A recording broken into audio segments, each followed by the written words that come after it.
Hey there, McGinn. It's good to see you again. Hope everyone enjoyed their weekends and you are back in the flow of things here at school. We're going to jump into another week of read alouds.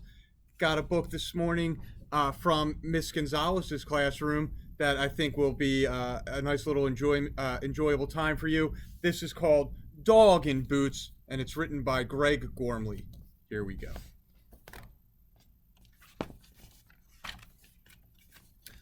Dog was reading a brilliant book, all about a cat who wore a pair of truly magnificent boots. When he finished reading, Dog put down his book and thought a little bit. Then he went to the local shoe shop. "Have you got any footwear as splendid as this?" he asked, showing the book to the shopkeeper. "I believe I have," said the shopkeeper, and he brought out 4 just as splendid boots, one for each of Dog's paws. "Bow wow," said Dog. "I'll take them." Dog was so pleased that he went straight home to dig up his very best bone. But the new boots were not at all splendid or magnificent for digging, and they got so muddy that they looked quite awful. So Dog took them back to the shop. "Have you got some that are better for digging?" he asked. "I have just the thing," said the shopkeeper. "These rain boots are perfect in mud. It simply washes off."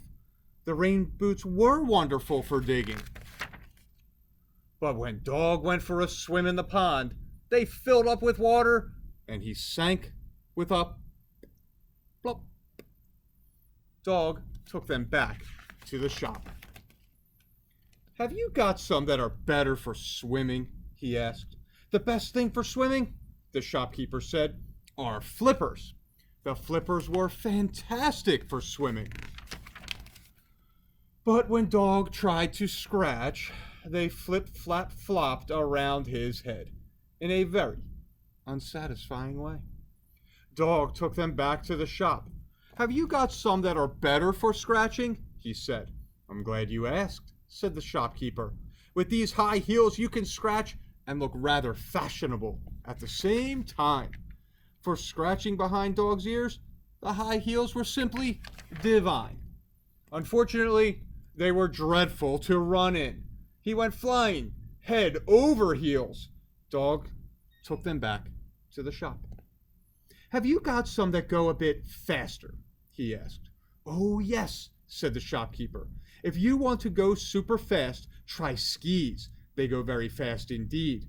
"I'll take them," said Dog. And he was gone before the shopkeeper could say, "But only on snow." Without any snow, Dog's skis didn't move at all. He couldn't run, or scratch, or swim, or dig. On his way back to the shop, Dog thought some more. "Okay," he said to the shopkeeper, "I want something that's good for digging and swimming and scratching and running. Oh, nice and furry too. Do you have anything like that?" "No," said the shopkeeper, "but you do.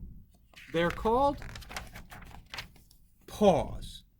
"Perfect," said Dog.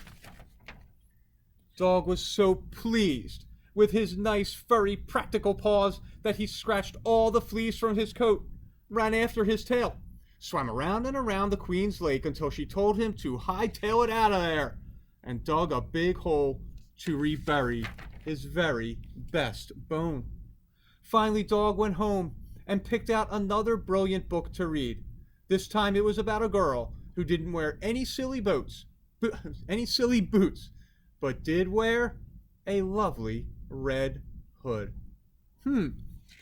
Thought Dog. And here is Dog.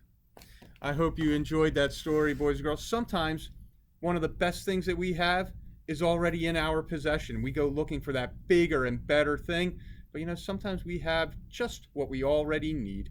All right, I will be back tomorrow with another read aloud. Have a terrific night, McGinn. Thanks for sharing time with me.